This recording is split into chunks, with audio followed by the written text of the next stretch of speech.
The show can't start until we crack open a bottle of Revelton. Whether it's their crisp, clean vodka, the bold spice of their rye whiskey, the rich smoothness of bourbon, or the original honey whiskey that started it all, every pour is a taste of craft and passion straight from the heart of Iowa. So pour yourself. I'm on my podcast. Stop coming in here. And get ready to relax, laugh, and enjoy the show.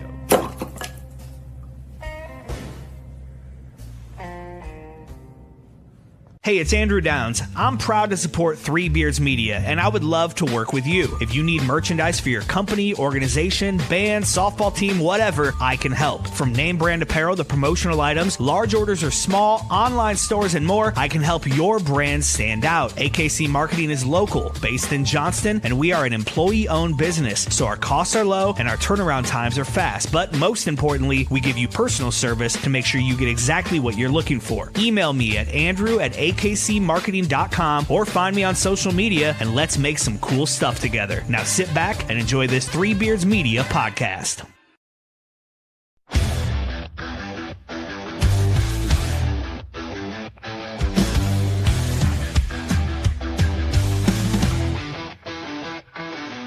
Red and gold on the edge of the sky, feel the rumble, hear the battle cry. Out in Ames where the storms ignite, we don't back down, we rise and fight.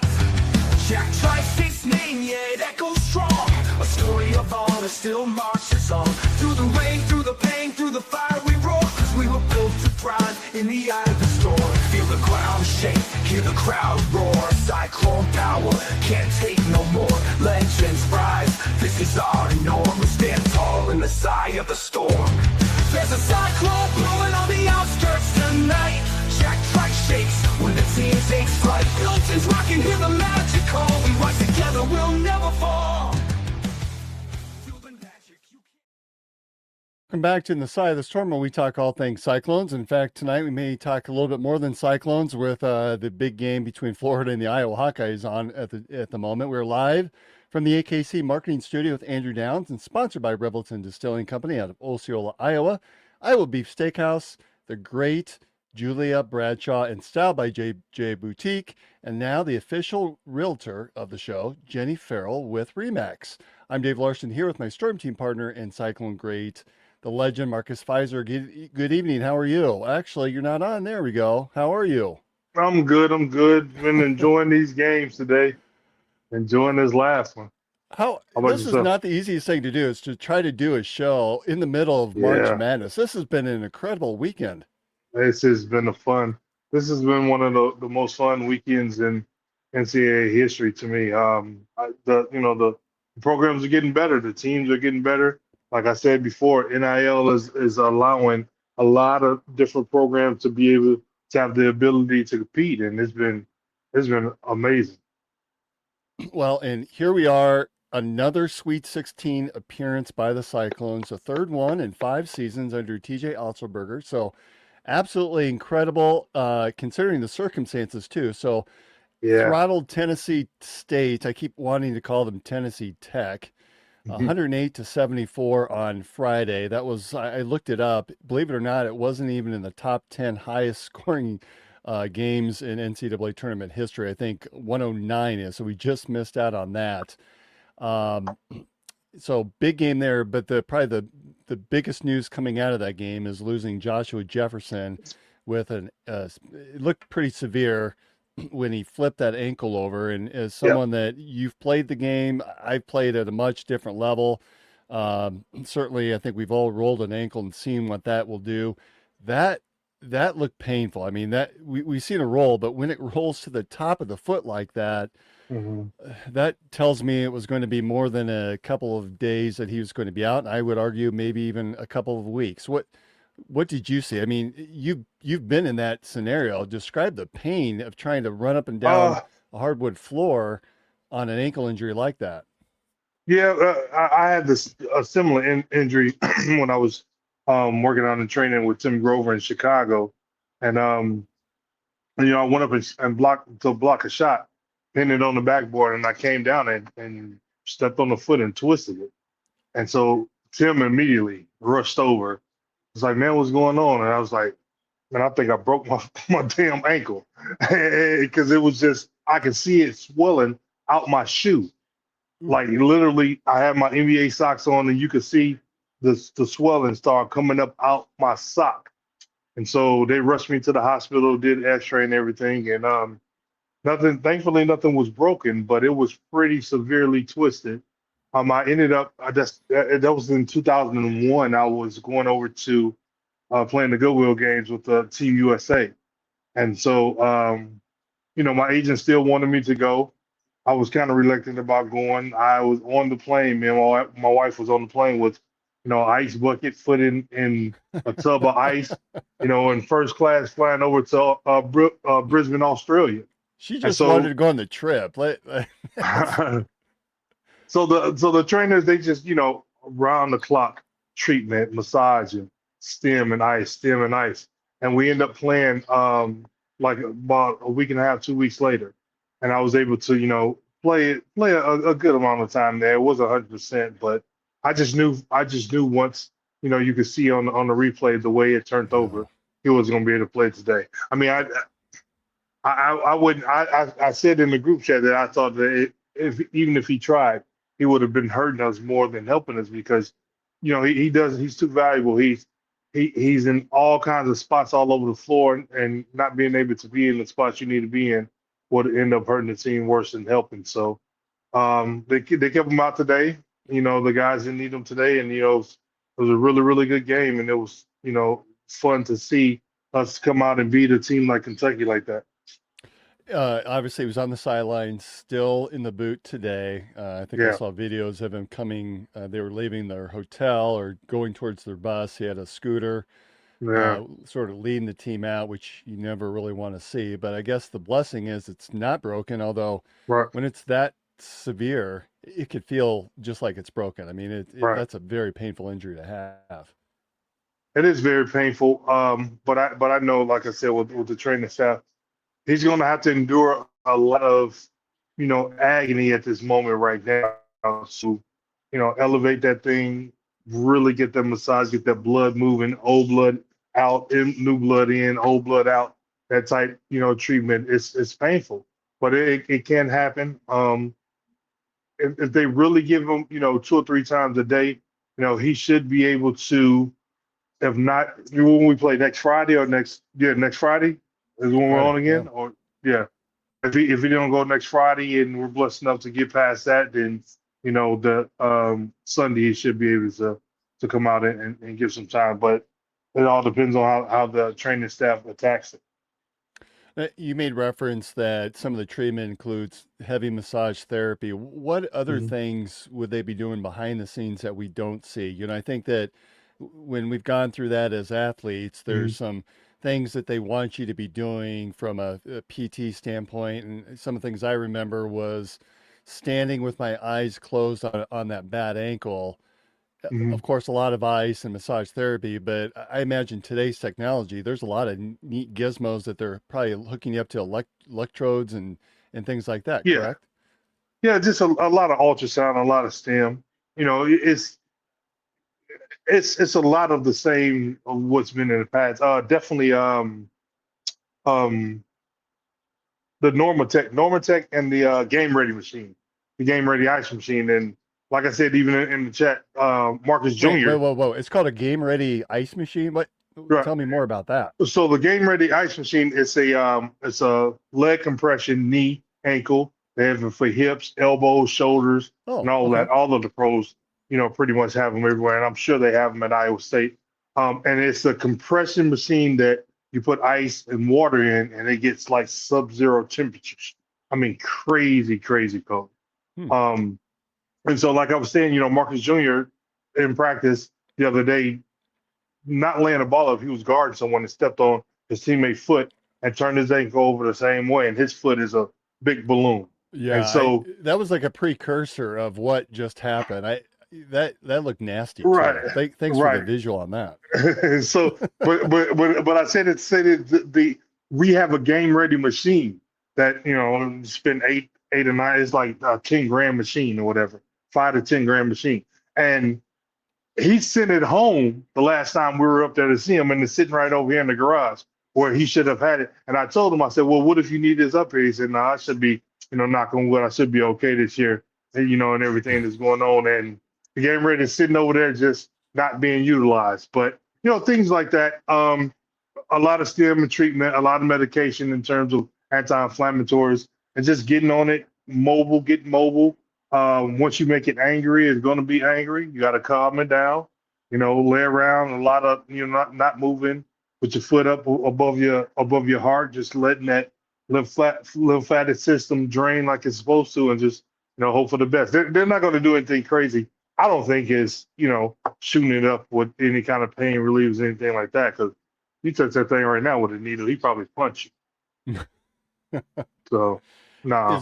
Is there a concern? They also, I think TJ post game shared that they were going to have an MRI done on him once they got back to Ames. Is that a concern? It could be. One of the things that Dr. Andrews always told me, the surgeon of stars who did all my ACL surgeries and stuff like that. With ankle injuries, like there's a lot of little small ligaments, in that ankle. And the stability of that and the muscles is what keep it, strong. Once you tear those little ligaments, he said those ligaments don't go back together. Like, that's where the swelling and all that stuff come from. And now it's your muscles that's keeping that, ankles stable and stuff like that. Tendons, you don't rupture, so any kind of tendon and stuff that's in your ankle, you don't have to pretty much worry about that. I told a story once about having ACL surgery with the Big Show and Triple H. It was me, the Big Show, and Triple H on the other side. And Triple H had a ruptured tendon in his bicep. And I said, Doc, you told me, he was like, yeah, those guys are kind of doing some things a little bit different than what y'all do to make tendons rupture. So, I don't think we have to worry about a tendon or anything like that. I'm sure it's just going to be precaution. The biggest thing you worry about is a dislocation. The one thing that I know he's probably dealing with is bone bruising, because it's such a quick movement. When those bones click, those inside bones in the ankle is going to be bruised, and that's where majority of the pain is probably coming from at this moment. Interesting. So, yeah. Do you anticipate, as an athlete, you want to be out there? I mean, Mm-hmm. You have a chance to play, to take your team to the Elite Eight, something you're familiar with, potential Final Four. He's going to want to play, right? How do you hold Absolutely. him back? Do you let Joshua Jefferson say if he's going to play or not, or is that a coach's decision? I think it's more so is going to be the trainer staff decision. There's going to have to be a lot of testing and stuff that he's going to have to do. Mobility, movement, jumping, and things like that. Of course, me, like I've said on Twitter, or X, whatever you want to call it, number 5 to number 5, I would love more than nothing to see him, same position, take us to an Elite Eight and even farther at this moment. And when the injury occurred, I'm telling you, man, I was so sick to my stomach because I was just so infuriated to the fact that, like, that text, and I said in the chat, like that textbook ass layup. Like, it wasn't nothing crazy. He wasn't flying through the air. It was just a regular left hand lay, landed, and it turned over. So to see things like that happen to us when we're rolling so well, the last couple of weeks we've been playing so good together, even though we didn't win the Big 12 tournament. We understand that didn't happen, but I think the guys were really poised and focused. You can hear subtly in TJ's voice, of the subtle voice that he has about how focused and how he's been on the guys about winning the ball game. And they came out today and they played extremely well, played hard, played well for Josh and Cyclone Nation, and pulled out a big one for us. I don't know if you're watching this game, but Iowa just went up by 1 with 3.9 seconds against Florida. They must hit a 3. This is an insane time. What are we doing? I think that all the viewers that I'm seeing tallying in the corner there are probably now gaze at the television set. What an incredible game. Looks like there's a timeout now. So we appreciate everyone for joining us, especially our sponsors in a game like this. You can't help off the shooter in the corner like that. You you got to stay with the shooter, even if you let him try to penetrate and and get there to the must be a basket. delay because I hear A little bit. upstairs my kid's home, and I just heard a yell just as I turned and the shot went up. So I must have a basement delay. I must have a bigger one because you had already said that he scored it before they had even taken the ball out. Well, and maybe there's somebody watching at home that hasn't seen it yet. So I apologize if I spoiled it for you, but wow. If it's that much of a delay. And you've in the text chain, you've said so many times, March Madness, March Madness. This is a crazy, but this is part of college sports. This is the thing that forget all the NIL and the fact that I think I read somewhere that Kentucky has a budget of $22 million for NIL dollars. And here we are going in, and we didn't just beat Kentucky, we throttled Kentucky, a blue blood, a program that I think a lot of teams want to be like, but yet TJ's team went in there and just punched them in the face and just said goodbye. I found it interesting in that first half when Kentucky went up, it felt like it was just more of a, hey, let's see how this game plays out for the first half of the game and see what happens. And then you saw the defensive pressure and intensity about midway through. I think Kentucky got up by 7 or 8 even then, but you could see that all of a sudden they turned it up a notch, and then we started to click and finally went up 31-30 at halftime, and really that was the end of the game. It just a good, solid performance today by the Cyclones, again, coming off of that huge win against Tennessee State the other day. Again, third Sweet 16 appearance. Tamin Lipsey, 25 points, 10 assists, 5 steals against Kentucky. What a gamer out of Tamin Lipsey. Yeah, it was. My wife said someone else is going to have to step up with Josh being out. I said we got some guys that's definitely used to the moment and is going to step up and Tamin came out and played extremely well. Once I started watching. I saw the defensive intensity kick up a lot more. And once you saw that, it's like they don't have the shot making ability to continue to have this lead. And we're going to run them in the ground playing defense until, the last seconds is on the clock to its own 0. So once I saw Tamin was in the pass lane a lot. He was tipping a lot of passes, a lot of balls. And when that tends to happen, guys get real skittish. And, we turned that up and the rest is history. Wow. Iowa just beat Florida. Oh, wow. Wow. Why would he try to pass that? Wow. Why would he? How do you not get a shot up on that? That is phenomenal. In their backyard. Iowa goes, now, of course, Iowa, they're so used to Tampa. They've been down there so many times for football. It's like a second home for them. But, hey, they just beat the number 1 seed Florida in the South region, which really lines it up for Houston quite well. So I have to go back to, is this a Nebraska-Iowa game then? It said something about what it was only like 2 perfect brackets still left. You can't tell me there's perfect bracket left now. Not anymore. It can't be. Wow. This is basketball at its finest. But look at this last shot though. How do you not get a shot? You got to shoot that. Just take it all the way. Just take it all the way. Tice Edney that and take it up. I don't Tice Edney. I'm sorry, yeah. Bro. How do you not? Wow. That's pretty cool, though. Iowa finally gets it. You got to stop right there. They fire their coach, and they finally get to a Sweet 16. So it was the coach's fault.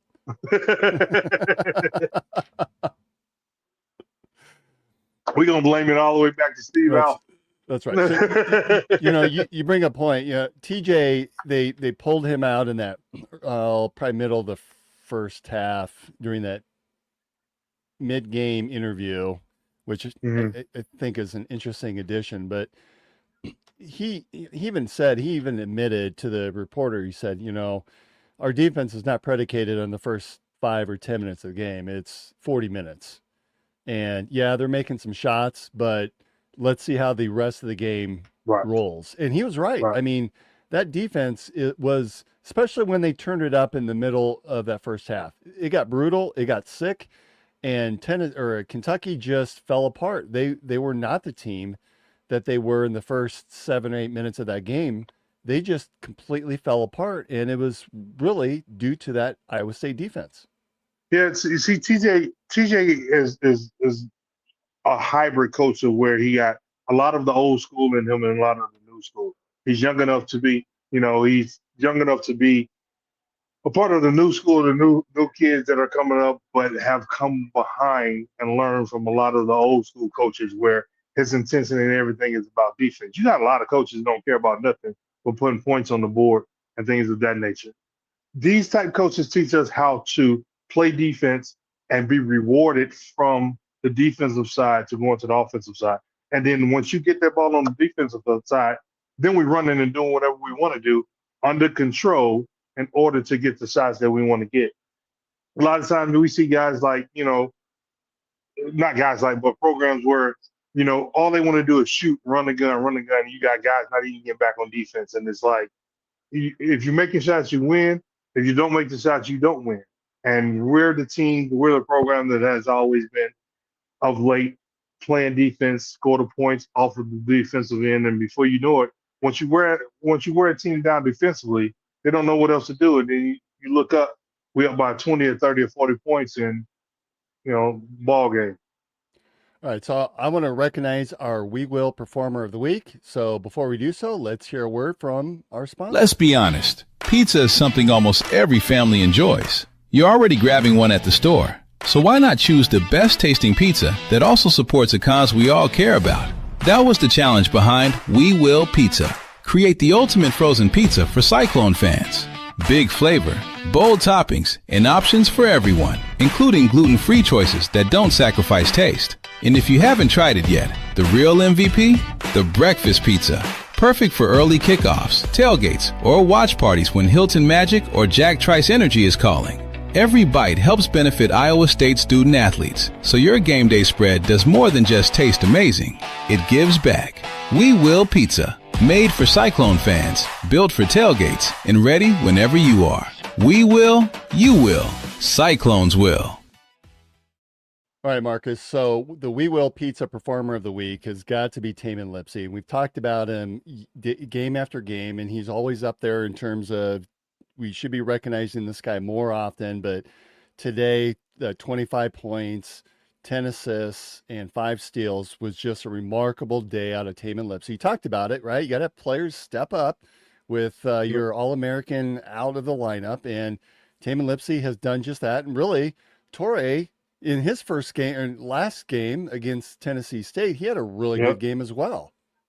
Yeah, I was surprised to see that Tamin career high was 26. I thought he scored a little bit more than that a time or two before, but he's never been the scoring guard. He's always been the anchor, without a doubt, for this ball club. And like I said, since he came in, probably since he was in high school, he was, a small young man that has grown into a big young man in the program of Iowa State, and he's just always been the most level-headed, no matter what the adversity was going on. He makes big shots, he makes big plays, to be in the right spots, and to have that type of guard to lead this program for the last 4 years has been phenomenal. So, Marcus, we have our reporter on the street, Joel Clement. Thank you, Joel, for putting in a comment. But it looks like, per the NCAA March Madness bracket, there are now 0 perfect brackets with Iowa win. So, congrats to Iowa. There cannot be any perfect brackets. If there's a perfect bracket, it's still out now because Iowa played well to even get to this point. I think they thought someone else was going to be facing Florida at this time. And are you shocked that it took this long, Florida, though? I mean, we're almost at the end of day 2, 4. I'm really shocked. That's taking this long. Because guys, these programs, like I said, if people don't want to put it, it's not about the NIL value of the amount of money. It's the opportunity to get higher level players from different places in the transfer portal to entice them to come and to help programs to compete at a higher level now. And it's been some great basketball that's going on since the NCAA tournament. I even want to turn over a couple of times and look at the NIT and see the same thing, because there was a lot of teams right in the NIT that was right at the cusp of being in the NCAA tournament. So I'm not surprised. We're really not going to get any big Cinderellas anymore. I know High Point had a good run, but they got some great players that they have on that team that could have been at probably different universities that they chose to go there and, make it to this moment. My one of my ex-players here in high school, played with Marcus Jr. in high school, played for our AAU program, Martell Williams with Cal Baptist. First time they've ever been to the tournament. And to see him facing Kansas, a team I played against when I was in college, that's phenomenal to see. I know they fell short, but they gave them a run at the end and almost pulled that one out. So it's great to see that this is the time that we're living in, and seeing 1-point games at the end like this is what March Madness is about. Hey, I have a question. With all these games going on at these sites, it has to throw you off of your rhythm that you're used to showing up, especially for a home game, so many hours. You probably had a set schedule when you're on a road at a road game. What's it like going to an NCAA game, and what's your routine when you're being dropped off and for a tournament game like that? What are you doing? Are you standing around? Do you try to replicate what your normal home situation looks like? What is that like playing in the NCAA tournament between games? Well, I don't think there is no routine. You have to wait and see. Once you win, you have to wait to see if someone else is playing, and if they win in behind you, who your opponent is going to be, what the times are going to be. That can throw so many things off. The time to eat, the hotel room, all of that. You just play it by ear. You go through the motions of everything of, shoot around. There's no practicing going on at all anymore. We're just straight shoot around and prepping for the teams that you play on Thursday and then you play on Saturday, Friday or Sunday. Nobody's getting no crazy practices in between that. We're just shooting around. A lot of in the hotel lobby, not the hotel lobby, the conference room. They probably, I probably assume TJ probably got taped down like, Tim Floyd and Larry Strachey and all the greats that always did. And once we get done with the walkthrough or whatever, we sit down in front of the screen and we watch the team that we're going to be facing. Get something to eat, got food there, go get off your feet, relax, and, wait for the next day to come. Watch the games that are on, in between the 2 days. But that's basically it. Do you get better food at the NCAA tournament, or I assume you walk up and they've got a big buffet of food. What? Well, no. See, that'd be the biggest misconception. Like we're dealing with, high level sports and things like this. Like it's real healthy food. The pastas, salads, and stuff like that. You're not getting McDonald's drive-through though. You're not getting drive-through. No, but you're not getting, like crazy buffet. You got cakes and stuff everywhere. No, it's straight, catered to the stuff that you need to fuel your body with, the drinks, water, and Gatorades and stuff of that nature. And you sit down and eat, watch the film, and go back to your room. Well, hopefully it's more Powerade and body armor than Gatorade, but that's just a personal preference. So good question or dumb question. Okay. So I'm going to preface that in advance of the actual question. Mm-hmm. Are we a better team without Joshua Jefferson? Now, hear me out. We've seen others step up. We've seen what this team can do without him in these last two games. Defensively, there's the ball pressure, there's active hands. Offensively, there's more, I won't say more ball movement, but there definitely is ball movement.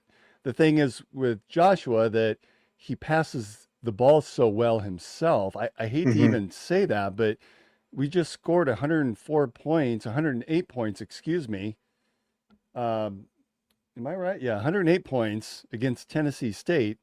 And then another 82 points today against Kentucky. I mean, you can't. We had Jeff Goodman on Twitter before the game even started had said, Iowa State has an inability to score without Joshua Jefferson, yet we're now plus 55 in 2 games in the tournament without him. He played 3 minutes and we're plus 55 points. I guess, can a case be made that we are better without Joshua Jefferson? And I hate to say that. No, absolutely not. The matchups are different. The game plan that they may have or may have prepared for us has to be different. So if the transition is different, if the opportunity to be in different places and things of that nature, it's kind of like, to me, I don't care how 40 or 41-year-old LeBron James is. The Lakers are not better without LeBron James. It just is what it is. They've been playing great here of late. They got a lot of young players that, score a lot of points when he's sitting out or whatever the case may be. But at the end of the day, like, the dynamic of what that kind of a player brings to the program it just changed the whole dynamic of everything. And I feel like we would have beaten those teams possibly differently.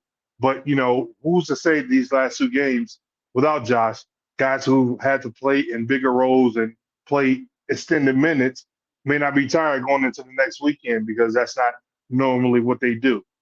If we can win one way and still be dominant and have to pivot to win a different way and still get a win done, and that may change the dynamic of things a little bit, you never know what's going to happen. We know what we have with him. We know what we've had all year with him.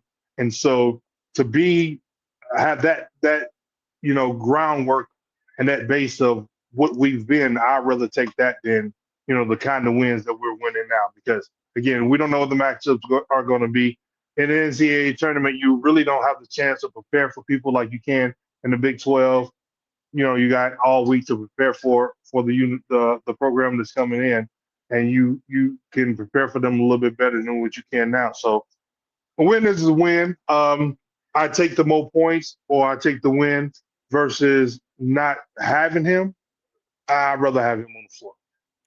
All right. Jeff I didn't mean to have you walk into this, but you kind of did. So remember, we had conversations about Jason Tatum with the Celtics coming back. Do you bring him back? Mm-hmm. And you were like, nah, you should wait a year. But yet you look at he's coming back, and now the Celtics have probably put themselves in a position for the NBA championship. I like the argument. Yes, I agree. We have to bring him back if he's healthy. Mm-hmm. Well, the Celtics were number 2 in the East, and I think they're still number 2 in the East. Yeah. So I don't think that really changed much. I think they were going. That was in terms of a more severe. We're number 2 in the Midwest. Injury. But that was a more severe injury than an ankle twist. Like that was an Achilles rupture. So that's more of the caution of, and then way more games. Like if we were in mid-January right now, I'd be like, definitely hold Josh out until mid-February if we have to, and then bring him back in to finish the rest of the season. But I mean, we got 4 games left to win, and you got to get him on the floor as quick as we can. The right answer. You're right. We have 4 games left. That's the way to look at it. All right, let's take a break. We want to talk on the other side a little bit about Chicago and what we should expect coming up next weekend. Chicago. In the heart of Des Moines, one name has stood above the rest: Iowa Beef Steakhouse. Step inside, and you enter a place where tradition still matters, where the atmosphere feels familiar, warm, and unmistakably Iowa. Service isn't rushed. It's personal, attentive, and rooted in genuine care. And before the main event, the freshest start in the city, our signature salad bar, crafted every single day. Then comes the reason people have returned for generations: Iowa beef, hand-seasoned with pride. Guided by flame, forged by heat. This is where flavor becomes legend. Served with the same care it was crafted with, a meal meant to be remembered. And whether the night calls for bold, smooth, or something in between, our bar offers a selection as rich as our history, including the old-fashioned we've become known for, balanced, timeless, unforgettable. And long after the fire cools, the glow of this place stays with you. Iowa Beef Steakhouse, 1201 East Euclid Avenue, Des Moines, Iowa. Where Iowa comes for steak, done right. Gentlemen, let's be honest. Finding the perfect gift for your wife or girlfriend isn't always easy. You want something thoughtful, stylish, and unique. And that's exactly what you'll find at Styled by JJ Boutique. Julia Bradshaw and her team strive to be your go-to boutique for casual, boho, and chic clothing and accessories, helping women elevate their style one piece at a time. Located right here in Johnston, Iowa, Styled by JJ brings trendy, high-quality fashion that boosts confidence without breaking the bank. So, if you're looking for a gift that says, I get you, instead of I tried, head to Styled by JJ Boutique. Because nothing makes her smile like feeling beautiful. Styled by JJ Boutique, where style meets confidence. Visit our Johnston location or shop online at styledbyjjboutique.com. When you walk into Coach's Kolaches, you might be a little overwhelmed by all the great choices, but do not be overwhelmed by how to say it. What's a colache? Oh, cola cheese? Colache? Kolaches? Kolache? Like the shoes? No, that can't be right. It's kolache, but it don't matter what you call it, as long as you call it good. Start your morning the Coach's Kolaches way. Every single batch is made fresh at sunrise by Coach himself. You can taste the care in every bite. Craving something savory? Go with that branded Texas flavor. Warm, hearty, and packed with down-home goodness. Or maybe you're craving the sweeter life. Then you've got to try the fruit-filled kolaches or those soft, fresh cinnamon rolls that practically melt in your mouth. Got that game day fever? We got just what you need at that tailgate. How's it going, man? Good. Tailgating this weekend. Yeah, what can I get Big you? one. Give me a dozen jalapeno sausages and 6 each of the sausage and bacon. And listen, we all know how good these are, so you better get more than you think. So run, don't walk to Coach's Kolaches, 2777 100th Street in Urbandale, or call ahead for big orders at 515-802-6200. Buying or selling a home is one of the biggest decisions you'll ever make. That's why choosing the right real estate team matters. The Jenny Farrell team with RE/MAX Concepts has been helping families across the Des Moines Metro find the right home since 1998. Born and raised right here in the community, Jenny understands the neighborhoods, the market, and what truly makes a house feel like home. Whether you're buying your first home, upgrading your space, or preparing to sell, the Jenny Farrell team provides expert guidance every step of the way, from market analysis and listings to negotiations and closing. Their consultative approach means you'll feel confident, informed, and supported throughout the entire process. Jenny Farrell Team, RE/MAX Concepts. Call or text 515-779-7500. Visit jenniferfarrell.remax.com. Experience you can trust. Results you can move into. And there it is, Jenny Farrell. Welcome to the Three Beards Media team. I'm here enjoying my Revelton still. A little bit left out of this particular bottle. Just waiting for some more sales to go on. Otherwise, I'll be heading down to Osceola to pick mine up here in the next week or so. All right, so Marcus, one of the things that kind of drives me nuts is as soon as Saturday hits, you see all of the CBS Sports, let's reseed the remaining teams left in the tournament. Am I crazy? I hate that. That just doesn't make sense. You're not going to reseed. Right. It's all part of the marketing and all of that they have to do to try to keep excitement. We're already excited. Like we said, stick with one bracket, let it stay there. If all your teams have lost, let it stay the way that it is and enjoy the ride on that. I think I did a couple of brackets and I may have altered just because I forgot who I had. not a problem. And here, Joel again is piping in that just 4.54. Is that right? 8-4. 8-4. Looks like, yeah. Iowa in the Sweet 16. Well, I'm not shocked at that stat. I mean, to be honest, I don't know if they really had themselves in the Sweet 16. It just matchups are what they are. Like you get some good roll, get some good baskets go in, good stops, and you get confidence within yourself at this time, and great things happen. Hey, and the other, so I work in my office. There's a number of Iowa fans. There's a number of Iowa State fans, mostly who I hired. Mm-hmm. And I was planning to just strut in tomorrow with my Iowa State gear, but it'll make for a fun week knowing that Iowa and Iowa State, and for that matter, let's remember former Cyclone Fred Hoiberg. He not only took Nebraska to the NCAA tournament, got them their first win, but he has them in the Sweet 16 as well. Yep. This is going to be an absolute fun week at work.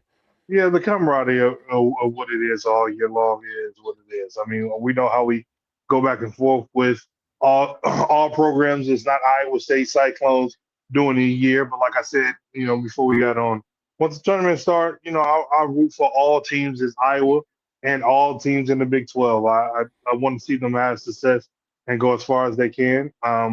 We said in the text chat that we want Iowa to win this game against Florida. It's a great feeling, a great upset. I mean, because a lot of the people that we know and love have families that are either Iowa State or Iowa.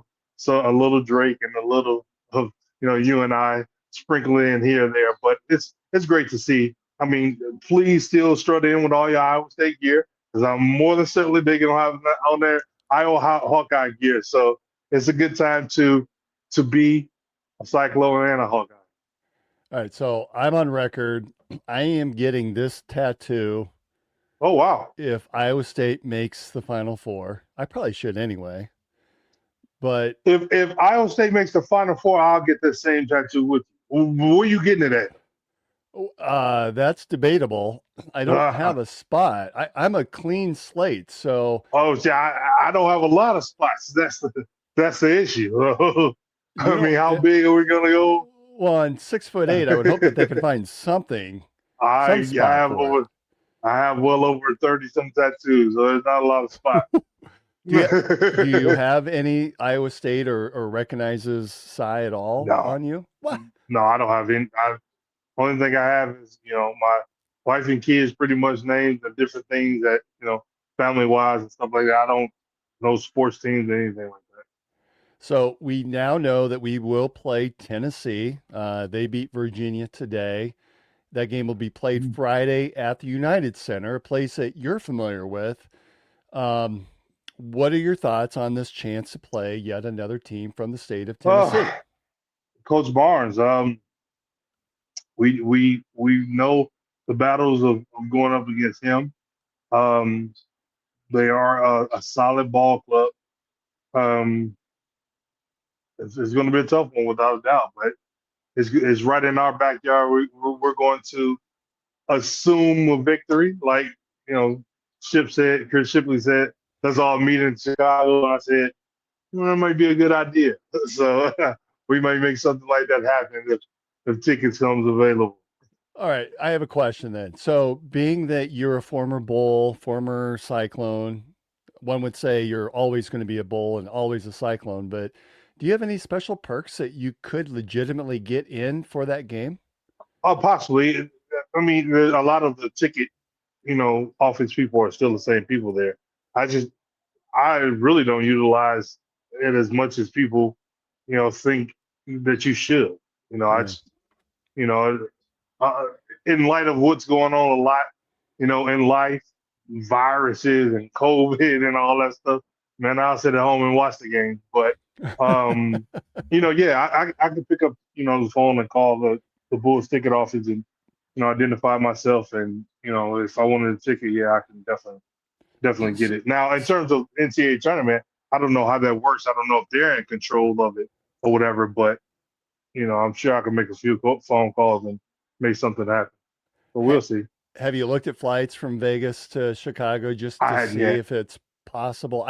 I did go online to look at the price of tickets as that game was winding down. It was, I think $3 for the 2 games on Friday and $240, $260 for the single game on Sunday. I thought you were talking about flight tickets. I'm like, well, why for would you're flying gonna. I can drive. I mean, that's drive. I'm not going to fly. I would. That's all I thought you said. Yeah. Have you looked at tickets to fly? No, I hadn't yet. He put in the group chat and games were still on. I was prepping for, the podcast, and that didn't work out too well with my computer, so I didn't have a chance to look yet. But best believe I'm going to be looking to see what that looks like. There's just something very appealing about the chance to see Iowa State win the regional final to go to the Final Four. I'm going to be tempted if that's sitting out there on Sunday, Friday night for that matter. Even if I can't get in, I think I might go just to be there. Yeah, I hadn't been back in almost 10 years. I don't like the cold. I do not like the cold, but I hadn't been back. It's maybe been less than that, but I hadn't been back in quite some time now. So it'd been enjoyable to go back, the old stomping grounds with, the Bulls and with the Cyclones. So we'll see what happens. Fingers crossed. So I'm on Ticketmaster right now. As of the cheapest tickets as of right now for Friday night is $308.88. And again, you get 2 games with that. And for Sunday only, the cheapest is $255. So where are they located? Oh, they're nosebleeds. If you want to get down by the floor, you're talking $1,000 at least. Which again, for the opportunity to be there when Iowa State punches their ticket to the Final Four, I don't know that I can put a price on that. Other than it might cost me a marriage, but you can get another wife, right? You get another Iowa State season. That's right. So, that's what you get. So, okay, Iowa State then beat Kentucky. Now, this Kentucky team twice beat Tennessee. Does that matter in a game like this for us? At this point, no. At this point, this time of year, no. I mean, everyone is rolling. No, not at all. And then they got a whole damn near a week to prepare for it. Possibly without, our All-American Joshua Jefferson. So likely Tennessee, and then if we prevail in that game, it would be a regional final matchup against Michigan. Obviously, Ann Arbor is a very short trip to Chicago as well. Hypothetically, how would you see a game like that shaping up for Iowa State? How do we know Michigan already? Well, I'm making some assumptions. They still have yet to play tonight, and then they would have an additional game. No. Have they already punched their ticket in? Yeah, what I'm saying, after who do they play next round? In the 16 to go to the. Yeah, I would need to look that up, my friend. Because again, we didn't have Iowa beating Florida. I'm sorry. So Michigan plays Texas Tech. Is who I have, right? And that's tonight or? No, I have Texas Tech against Alabama, and I think that game is yet to be played. My apologies. So Michigan would need to beat either in their Sweet 16 matchup, Texas Tech or Alabama, which I think would be I'll be curious to see how Alabama does with their one guy that was arrested and seems to be ineligible to play the rest of the way. But I'm making some assumptions that Michigan comes out of that, and that's who we would play should we get that far, and should they get that far. How do you like that matchup? Should that be the case? I would love that matchup. It's a game we talked about all year, right? being from Michigan, being a Wolverine at heart behind a Cyclone. Like I said, if I would have transferred from Iowa State when Tim Floyd left, it would have been to the University of Michigan. I would have played with, my rookie teammate Jamal Crawford. That would have been a lot of fun. Ooh, But yeah. but I stayed at Iowa State and played with Jamal Tinsley, and that was a lot of fun as well. That was a lot of fun, yeah. But it should be a good game, good matchup. Don't want to proceed that far ahead because I'm really concerned about what we're going to be doing without Josh, if Josh is available or not. Well, and I think that's something that a lot of Cyclone fans would echo at this point. So again, a lot of fun going on, and I probably would be remiss to not bring up the women's basketball. So they played as well on Friday. Just another disappointing finish to their season. They lost in their first game in the Big 12 conference tournament, lost to Syracuse, the 8-9 seed, 72-63. Audie Crooks had 37 points. She doesn't really appear to be the problem. Just did not shoot well collectively as a team outside of Audie Crooks.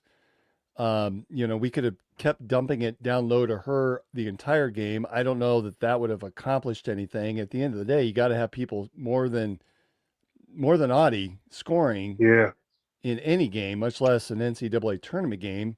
Just, I'm a big fan. I love this team. I still think that they have all the right parts for a run. It just, what am I missing as a fan? Because it feels like everything is there. It's just, we continue to stumble, and we haven't been the same team since Addie Brown was hurt. And while she did come back for the last couple weeks, we just didn't seem to be firing on all cylinders the rest of the way.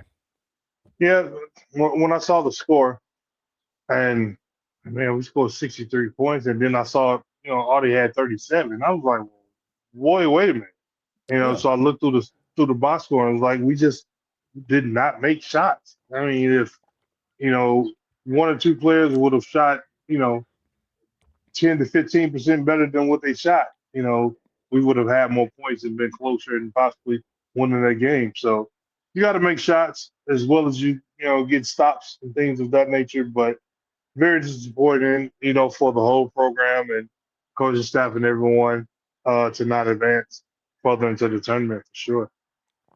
Well, and I know that there's, I've seen the chatter online. I think we've kind of chatted about it in our text chain too, and we'll keep some of that private. But, I think that there's some talk about maybe it's time for a change. And I would just point this one thing out.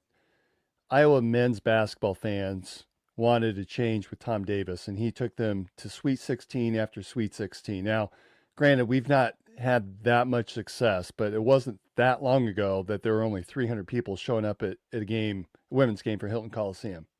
Mm-hmm. And it took Iowa, 3 coaches to get back to a single Sweet 16. And they just did that this year. All right. So I don't know. I'm a big Bill Fennelly fan. I'm a big believer in him. He's bringing in the players. He's got the players there, the athletes, the team. The kids are fun to watch. They smile. They have a little moxie to them as well, that I really feel like they're close. It feels like we need to supplement what we have, not just gut it. And so that's my only saying for any of this is, let's remember a team down the road, what happened with them when they were crying about Sweet 16 in appearances. And it took them 20, 25 years to get remotely close to where they were under Tom Davis. And we should also preface this, that remember when we had Tanya Banks on a couple of weeks ago and we were talking about the gymnastics program, there's only so many dollars to go around, folks. And if we think that we're going to bring in like these number one McDonald's All-Americans and sit on the bench because we're just stacked with them, that's just not going to happen in today's era.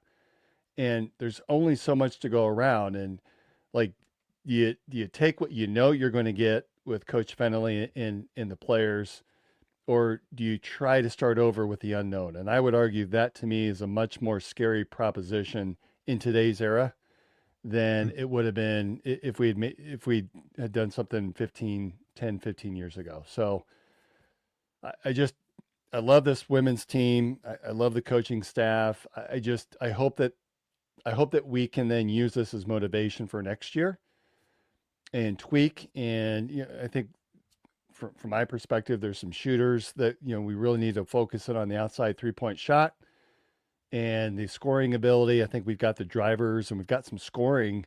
We just need to be more productive from the outside. But I don't know. Did you have any further thoughts on that? Became a bit of a rambling diatribe by me. Yeah, like you said, total faith in Coach Fennelly. Definitely my GOAT in all sports of Iowa State University and the program there. Kind of wish I had the opportunity to play for him, but I'm not that gender, so I admire him from afar. But I just feel like yesterday, or no, that loss was just a total anomaly to the fact that it was something that we didn't expect. At the end of the day, I get, coaches, the players and things like that, but I've always took the accountability, and even with my guys when we got out there, I used to tell them, Coach Eustacia, Coach Perry, Coach Barnes, Coach Terry, they're not on the floor. We're the one. Once it doesn't matter how much they're yelling at us, they saying whatever. Once we step inside this rectangle, it's up to us to do what we got to do. We got to make shots. We got to make shots. We got to get stopped. They can't get the stops for us. They can't make the shots for us. So when I looked at that box score, I didn't feel necessarily it was a coaching thing. I felt like it was a shot making thing. Not even if it's not necessarily a talent thing, because we've had our ups and downs. We've looked extremely good, with everyone that when they were healthy and playing. Yesterday, whatever that game was, I forget when it was just a loss from not making shots. And if you don't make shots, you don't win the ball game. You don't have more points than the other team. All right. Well, my friend, we wait to see what time we tip off on Friday against the Tennessee Volunteers in Chicago. Who do you see coming out of the Midwest? Oh, I don't even think I've looked at that. Who was in your original bracket? Do you remember who you had going to the Final Four? I don't. Final Four. I do Arizona.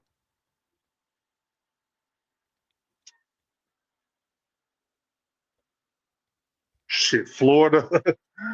So they're not there. Duke, Arizona, Florida. I forget the last one. I'm drawing a blank at this moment. Might have been, but I know your Cyclones or your Wolverines would be my guess. Those would have been the most popular selections at the time a week ago. It probably would have been Michigan. So possibly Michigan. I know I had Duke, Arizona. I know it wasn't Houston. Felt like Houston wasn't going to make it as far this year. So it probably those four. I got two brackets. My son got a bracket that's going on with the NCAA or whatever, and then what Three Bears Media got. I just put the picks in and just let them go, and I haven't been watching it at all. I literally been watching the games. When I go onto the app and I go to the site, I don't even know how to find my bracket.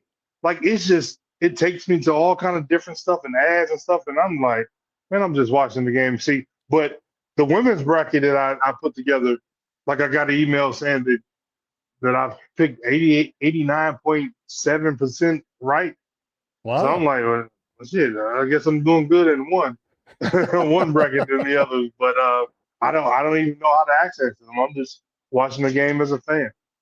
Well, we should know by this time next Sunday what has happened, where the Cyclones are, if they've made the Final Four or not. And I say that with an asterisk because if you wake up Saturday morning and the Cyclones have won Friday, I'm probably on my way to Chicago, and I may not be on the show on Sunday. So just a friendly heads up on that. We might be having a live one somewhere.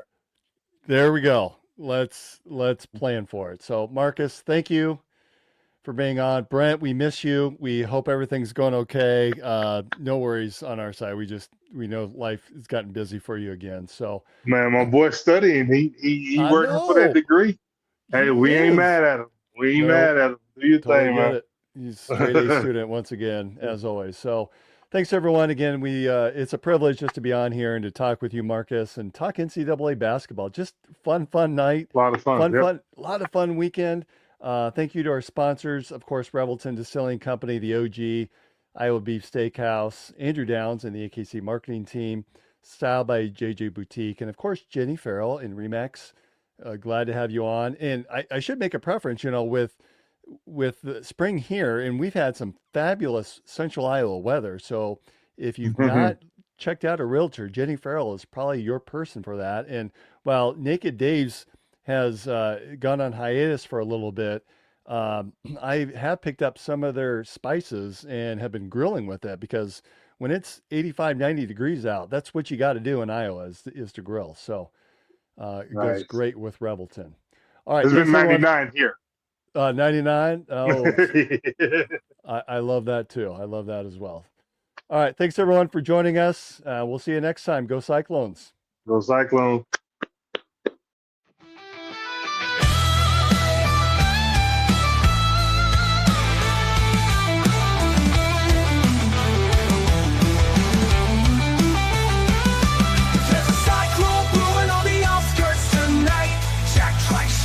When the team takes flight, Hilton's rocking, hear the magic call. We rise together, we'll never fall. There's a cyclone brewing on the outskirts tonight. Jack Trice shakes when the team takes flight.